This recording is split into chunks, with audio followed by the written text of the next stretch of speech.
yow yidde ma de aɗa wawi jaggude ha julde ɓenna anin koyno hanin kesintani non mimo haynani mo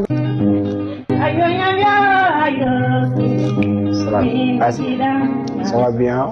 sasa Allah ça va bien machallah ati jam sante ça va mawɗum andi minute ma ɗo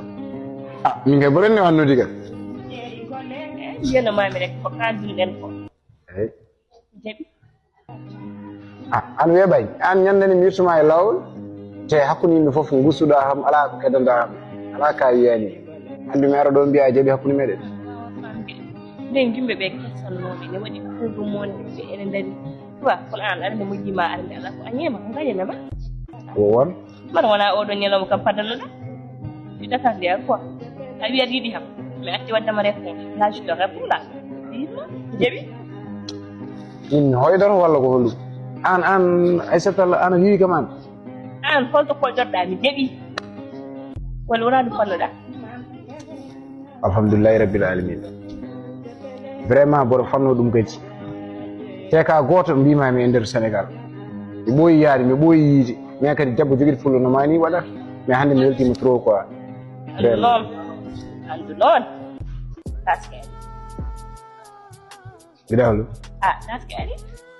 manam julde taske quoi joyi noon ko nomi wutte jesnel goto moƴƴi tisi goto tonna ham lafayaji ɓorno suba ko julɗo o rek on si mbiɗa mbaɗa lafke yakkude suba ko julɗo o a faami aɓe tonna ham paɗe mi waɗa paɗe rage suba ɗiɗo mbanna ham tonna ham paɗe talon ha dow faami so ɗum paɗe cheveux min nder 42 rek moƴƴi red adeni après dokka ham 30 000 francs mbi ham suudiya bagage make up mi waɗa hen tan ɗum tan wala a hewani sa ɗum ɗon rek a pari walla paray pari he a sohlani goɗɗum ala wallahi yoji an jomum mi woni kuɗaɗo ma quoi